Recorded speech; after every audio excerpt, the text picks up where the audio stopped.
started Universalism in Gloucester. He was originally buried here, but in the 1850s, this was not the cool place to be buried.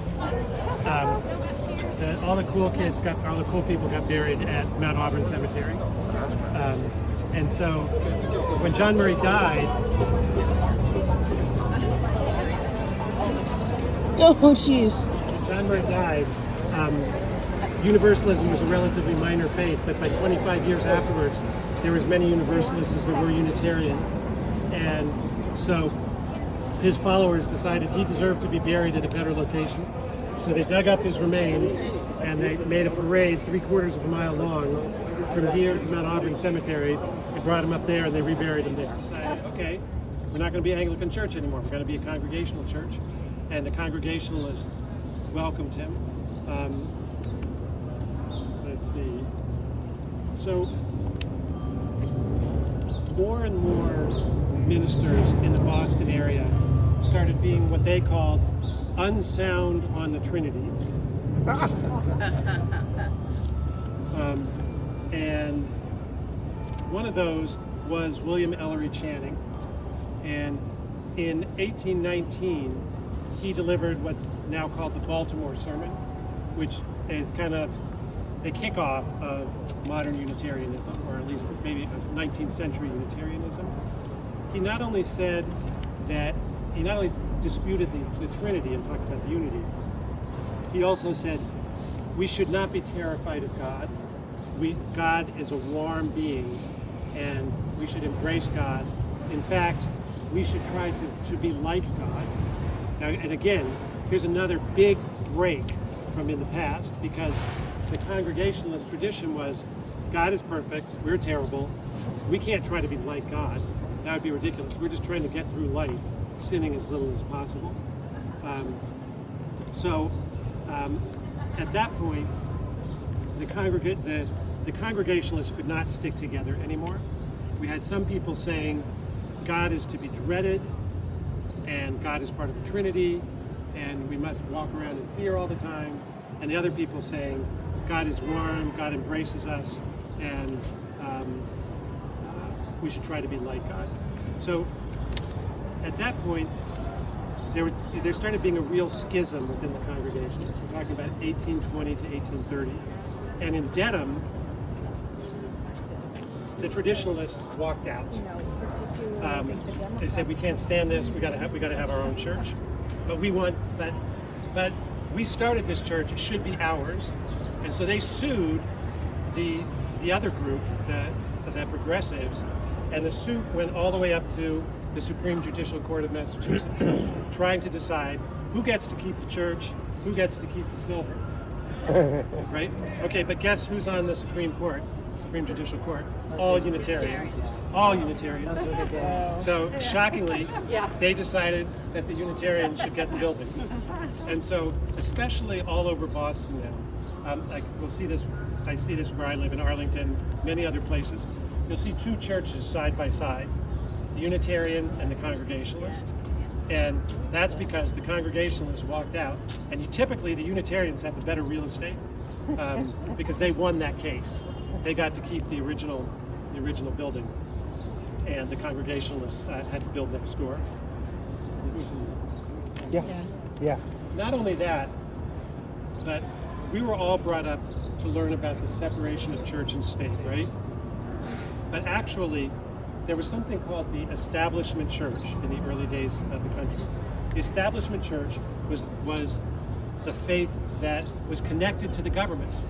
And so when you paid taxes, your taxes actually went to that church. And that was first the Congregationalist and then the Unitarian Church.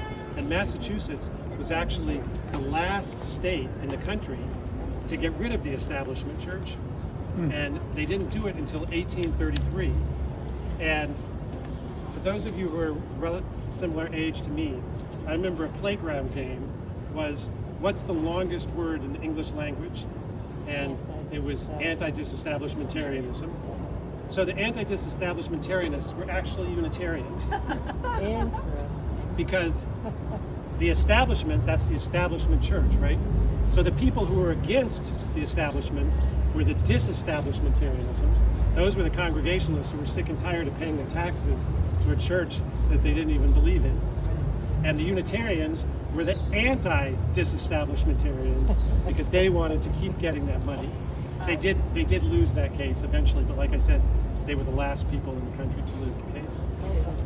So we're back to the incredibly wordy stuff sometimes with the Yep. Everything. Yes, and dentalism. So people like Henry David Thoreau, the guy who wrote the book about Walden, spending a year by the lake in Ralph Waldo Emerson, Nathaniel Hawthorne. All of these are people, part of a movement to say we don't have to just look for truth from God. We can look for truth from nature and from ourselves. And Boston was the center of transcendentalism. And that building right there, which is now Chipotle, was the old corner bookstore. And that's where all of these people came together.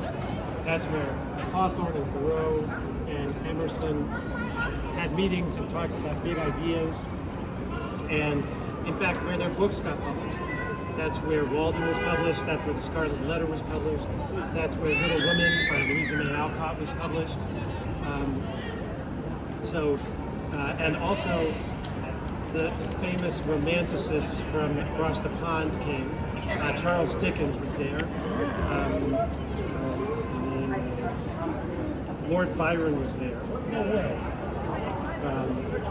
So William Wordsworth. So that was the center. Now it's a Chipotle. And Oliver Wendell Holmes also. So you might not be surprised to hear that while all these guys were getting together and banging out their big ideas for publication, they had a magazine called The Sundial. They weren't necessarily paying attention to the details. They weren't necessarily paying attention to who's cooking, who's cooking the meal, or who subscribes to our magazine, or who's going to finish my article, which was due today, but I actually didn't get around to it. So you'll probably be shocked to hear that was a woman who took care of all the details. That was Elizabeth Peabody. Elizabeth Peabody was a pretty amazing woman. She was born in Salem, and her mother made sure that she was well educated, which was unusual for the time. Now, I don't know if any of you have ever read much in the New Testament, but there's a lot there, right? There's a lot of books there. When she was 13 years old, she decided that there were 30 important questions that she needed an answer to. And so she read the New Testament 30 times, cover to cover, each time looking for an answer to her questions. So the whole New Testament 30 times when she was 13 years old. Honey. She taught herself many languages. She knew 10 languages. And so as an adult, she opened her own bookstore a few blocks away. But she was one of the only women who was invited to join the guys here because she spoke German. And a lot of the texts that they were studying were in German. So she joined them, and she actually completed a lot of the articles that are under their name in the Sundial. And she started the movement for kindergarten in the United States, and she was a caretaker. She took care of the guys, she took care of the kids. She also took care of her sisters. So she decided, she had two younger sisters, and she decided it was her job to make sure that they got married. So she, Elizabeth Peabody, started going out with Nathaniel Hawthorne, author of The Scarlet Letter, and he was pretty enamored of her. So he asked her if she'd marry him, and she said, "No, but I have a sister. You could marry my sister." So he married her sister. She then started going out with Horace Mann, the founder of public education in the United States. Same story. He proposed to her. She said, "No, thank you, but you can marry my other sister." So she got both of her sisters married off. She never married herself. She wasn't interested. Yeah. Elizabeth Peabody. Looking back to the 18th. So in the 1970s, the gay and lesbian pride movement was taking hold in Boston. And so gay and lesbian folks decided they wanted to start a newspaper called the Gay Community News. But they didn't have any money, and they didn't have any place to work out of. So the Universalists donated space from their Charles Street meeting house. And that's how the Gay Community News got started. Eventually, the paper outgrew their offices there, and it moved right over here, and also opened the Glad Day bookstore, lesbian and gay bookstore, which both burned down in like 1982, I think. Although the paper kept publishing for another 10 years. So obviously, that was not a Unitarian or a Universalist thing, but it might not have ever gotten started if the Universalists had let themselves space. Burnt down accidentally? I don't know. Probably not. We're going to go back up there to the Bears Room, then we're going to turn left, and I'm going to take you to a place that I guarantee no other major corners. So they built that just to say, we got some good real estate too. Well, it's a beauty. It is nice. Yeah. It's a nice location. Yeah. Is it still competition? Yeah. And actually, the vast, if you go around Boston, you see beautiful churches. Almost all of them started as Unitarian churches. At one point, there were 74 Unitarian churches in Boston. And if you know Hanover Street in the North End, the little streets, it's a few blocks long, there were 4 Unitarian churches in Hanover Street. So Unitarians had a lot of money, and they all went to church every week. So if you can imagine, if you have a city of 100,000 people and everybody's going to church every week, it's a lot of churches. And so if you go around town, you see even beautiful Catholic churches, beautiful Lutheran churches from the 19th century. They're almost definitely original Unitarian churches. So let's go around the corner into what it was today. It was still all about Jesus and God. Now, Jesus was not the Son of God. Jesus was a prophet, but it was still, it looked very much like a Protestant service today. How many people, honest question, have heard of Theodore Parker? Good. That's great. Last week I think it was 0. So,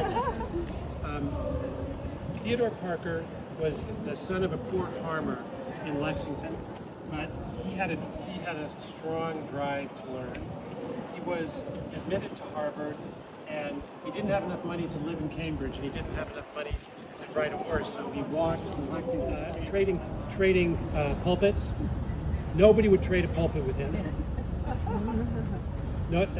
He was completely ostracized, so the ministers hated him. But you know who loved him?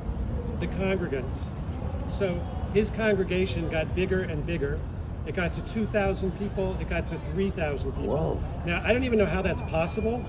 I'm having trouble enough just being heard by 13 people here. And of course, he didn't have any kind of amplification. But right down where the Orpheum Theater is, was where the Boston Music Theater was. It was the biggest hall in the city. And that was the only hall that was big enough for his services. So he preached there, and he was joined, his parishioners included Louisa May Alcott, Julia Ward Howe, who wrote Battle Hymn of the Republic, Elizabeth Cady Stanton, and guest speakers included the abolitionist William Lloyd Garrison and Wendell Phillips, also Ralph Waldo Emerson, and Samuel Johnson, the British essayist. They came here to preach with him. Now here's a story that might give you a little bit more of a sense of him. It was Sunday morning, and a woman brought some flowers in and put them on the pulpit just as a decoration. So an usher came up and said, "We don't worship flowers," right? So took the flowers and went out and threw them in the street. So Theodore Parker went out, grabbed the flowers, brought them back, put them on the pulpit, and that's actually part of the beginning of why we have flowers at Unitarian churches. Wow. Yeah. You may or may not have heard of Theodore Parker, but there are 2 quotes of his that I'm sure you have heard. When Lincoln said in the Gettysburg Address, of the people, by the people, and for the people, that was from Theodore Parker. And when Martin Luther King said, the arc of history is long, but bends towards justice. That's also Parker. Wow. So he was immensely influential. And with the ministers all over here and Theodore Parker and the congregants all over here, there was a huge amount of kind of discussion and redefinition that had to happen in the faith. And that occupied Unitarianism until something even bigger came along, the Civil War. Lucy Stone was another one of these kind of amazing Unitarian women. She was born in West Brookfield, Mass. in 1818. She was the first woman in Massachusetts to get a college degree. She graduated from Oberlin. But the fact that she graduated is kind of amazing because she didn't have any money. She had to work. Now, some of the men had to work too, but she was paid 50% of what the men were paid. So she had to get up at 2 a.m. every morning to work to make enough money to get through college. Despite that, she was still the valedictorian of her class. Wow. But then the folks at Oberlin, who were broad-minded enough at that point to allow women to come, which was quite something for that time, they told her that, yes, she could write the valedictory speech for the graduation, but a man would have to actually read it at the graduation. Makes sense. So she told them what they could do with it.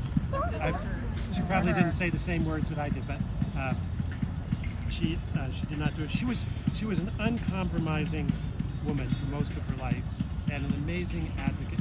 When she returned from college, she demanded that her congregation in West Brookfield condemn slavery. When they refused to, they expelled her from the congregation. She wrote her own wedding vows. She refused to take her husband's name and refused to pay property taxes because her property taxes were billed to her first name and her husband's last name. She said, that's not me, I'm not paying property taxes. She was the person who convinced Susan B. Anthony to support women's suffrage. And when Massachusetts gave women the right to vote just in state elections, they told her she could vote, but only under her husband's name. So she refused, even though she had fought for that her whole life. She refused it. She was going to compromise. What was her name? Lucy Stone. She was Sups. I think so. Yes, she was. This is a wonderful book. You can pass that around about Lucy Stone. What year did she graduate? Yeah, she was born in 1818, so probably 1840, something like that. Yep. She spent most of her life fighting for two causes: women's right to vote and the abolition of slavery. Her office, she created the Women's Journal, and their office was 5 Park Street, which is right in back of you. Just there, so she could be in and out of the State House very easily. And actually, if you ever, there's something called the Boston Women's Memorial, which is back in Back Bay. There's a statue of her with Phyllis Wheatley and Abigail Adams. Abigail Adams was also a Unitarian. After the Civil War, a number of amendments to the Constitution were passed. The 15th Amendment, the purpose of it was to expand the right to vote. And Lucy Stone had to decide that the 15th Amendment was giving all men the right to vote, including former slaves. So it expanded the suffrage, but it didn't expand it to women. Susan B. Anthony and Elizabeth Cady Stanton both opposed it for that reason. Lucy Stone actually supported it. It was the one time in her life she compromised. She decided that half a loaf would be better than none. So she still couldn't vote. She did support the 15th Amendment, and it passed.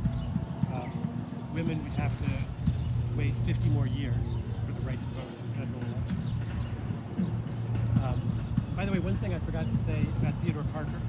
Theodore Parker was the first Unitarian to say God the Father and God the Mother. So, little point for him there. One other Unitarian woman I want to mention that I'd never heard of Frances Ellen Watkins Harper. She also fought for the abolition of slavery and women's rights. But she was African American. She was a poet and a novelist in the 19th century, and her masterpiece, a book called Iola Leroy, might have been the best-selling book by an African American prior to the 20th century. It was about somebody who had to make the choice between passing as white and fighting for civil rights. So, interesting choice that has been, that same theme has come back in modern literature as well. Frances Harper was a Philadelphian, but she did have close Boston ties. Her books were published in Boston. So women like Lucy Stone, Elizabeth Peabody, Frances Harper, Judith Sargent Murray, they all played essential roles in the development of Unitarianism. But neither Unitarianism nor Universalism had women ministers prior to the Civil War. Finally, after the Civil War, their actions caught up with their rhetoric. Olympia Brown became the first female Universalist minister in 1863, and one of the first in any denomination in the U.S. And Celia Burley became the first female Unitarian minister in 1871. Most Protestant faiths did not start having female ministers until the 1950s or 60s, and I believe the Catholic Church hasn't quite caught up yet.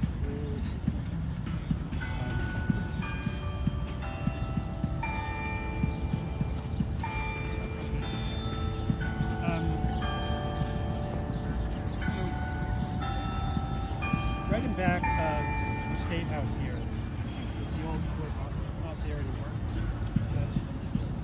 That's where there was the last conviction in North America of anybody for blasphemy. It was a Universalist minister named Abner Neeland.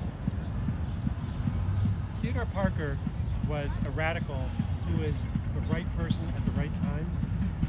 Abner Neeland was ahead of his time. And so he went to jail for it. He said there is no God, there are no miracles, there's no life after death. If anybody didn't get the point, he would take the Bible and throw it across the room. But that actually did not get him into trouble. It was not illegal to be an atheist in the middle 19th century. But his real crime was that he challenged the social hierarchy. He supported equal rights for women, equality of the races, birth control, divorce, interracial marriage, and even went so far as to say that women should be able to have their own bank accounts. That was a big deal, because if you have your own bank account, you can do what you want. You can spend the money what you want. So the judicial system of Massachusetts didn't know what to do with him. They had to do something, because his ideas would have turned the world upside down. They couldn't figure out what to convict him of, so they tried him for blasphemy. And he was convicted. And so remember, he's a Universalist minister. The Unitarians did not stick up for him. They thought, I guess that's okay. So he was convicted, and he was sentenced to 60 days in jail. So after he was in jail for 30 days, some Unitarians, including Ralph Waldo Emerson, circulated a petition saying that was enough, he should be freed now. But guess what? Then another group of Unitarians circulated another petition saying no, he should stay in jail. Whoa. So he did. He stayed in jail for the first 60 days. I mean, for the whole 60 days. When he was released, he went to, I think, Indiana and started a utopian commune and lived the rest of his life there. So, slightly happy ending, I guess. At least he got to live in this small environment that embraced the values that were important. From day one, the First Church of Dorchester, First Church of Roxbury, which started even before the First Church here, it was like 1625 or something, was founded, obviously, by many people who held slaves. But one of the members of the church was also an enslaved person, an enslaved woman named Dorcas, and the people of the church paid for her to be free. So you have this incredible kind of contradiction, like, okay, these people, these men, are holding people in slavery, but they're also worshiping someone and paying for her to be freed from slavery. It's really, really hard to imagine. Another example, Amos Adams Lawrence owned mills. Actually, Lawrence, Massachusetts was named after his grandfather, and the mills in Lawrence were built by his company. So, they were milling cotton. Where did that cotton come from? It all came from the South. It was all milled by enslaved people, right? At the same time, Amos Adams Lawrence was an abolitionist, and not just a casual abolitionist. He spent enough money to raise an entire brigade to fight in the Civil War, to fight against slavery, and then he led that and fought in the Civil War against slavery with the money that he got from milling cotton that was harvested by enslaved people. Again, it's really hard to wrap our minds around it. Even Theodore Parker, who's my hero in so many ways, he was an abolitionist, but like a lot of abolitionists, he did not believe in racial equality. He thought that slavery was terrible and should be eliminated, but he also thought that whites were a superior race.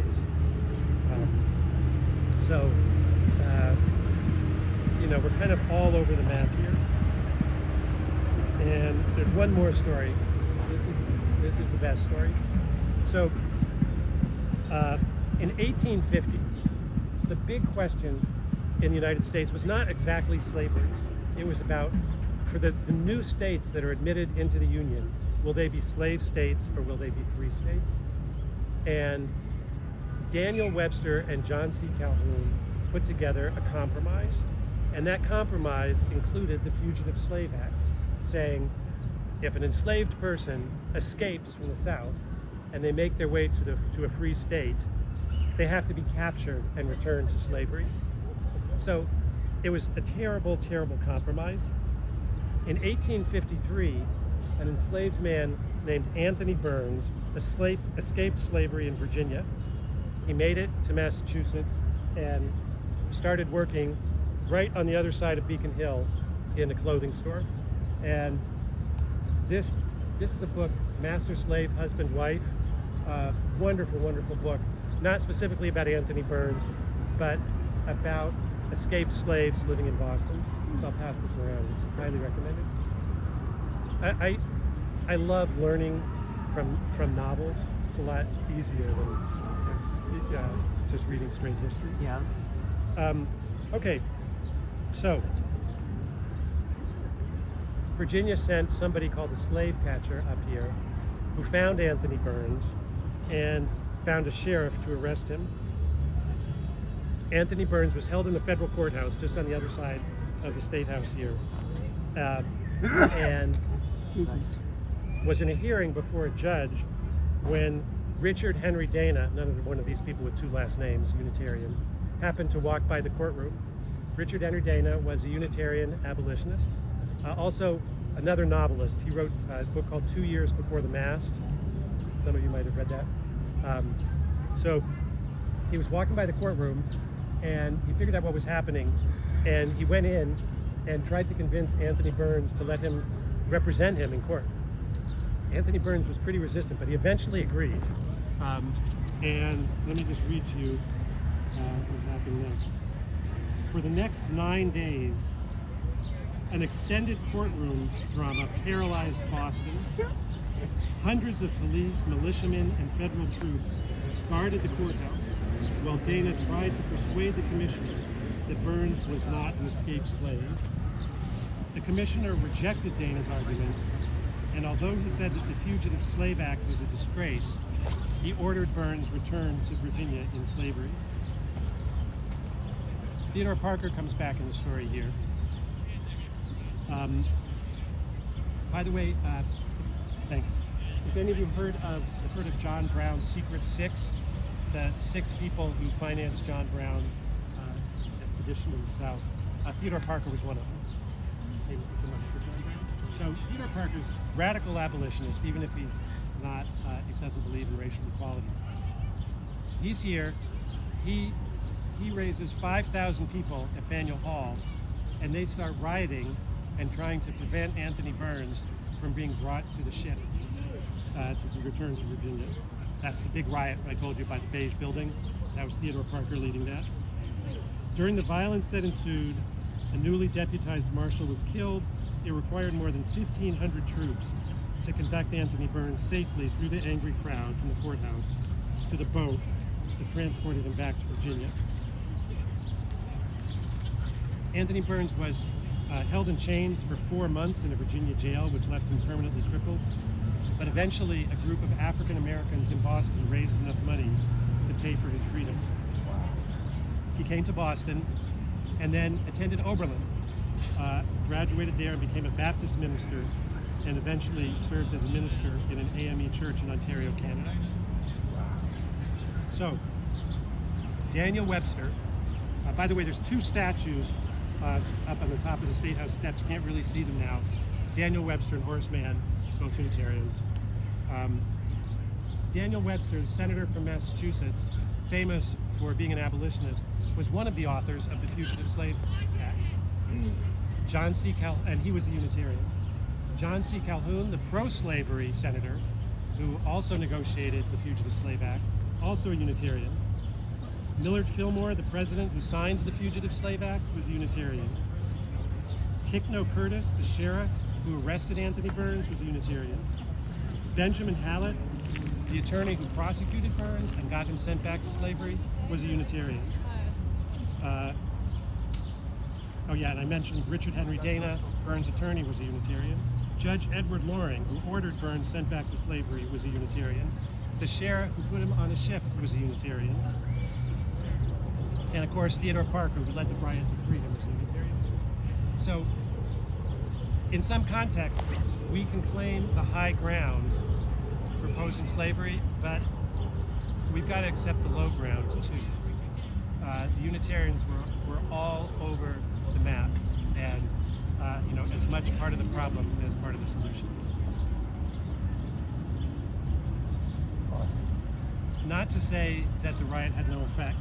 One of the participants said, "We went to bed one night, old-fashioned, conservative, compromise union Whigs, and waked up stark mad abolitionists."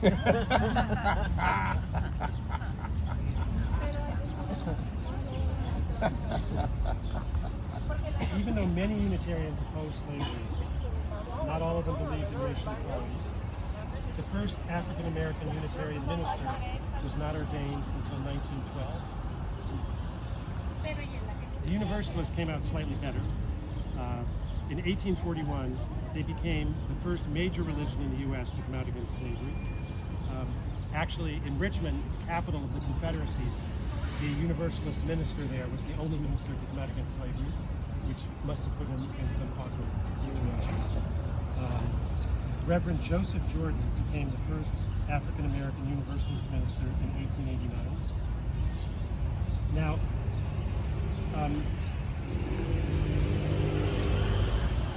sorry, I'm just wondering about time because we have to. I'm not quite sure how long it takes us to get. Like, how long did your red line take you to get there? what time is your train? 3:37.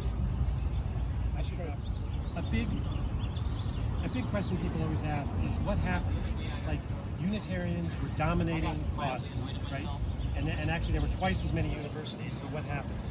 Basically, after the Civil War, there was a huge change in the population of Boston.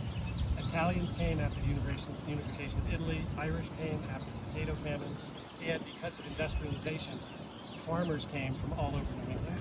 So the Unitarians didn't proselytize, they didn't try to bring these people into the faith. The Irish and the Italians built the Catholic churches. The farmers were mostly Methodists and Baptists.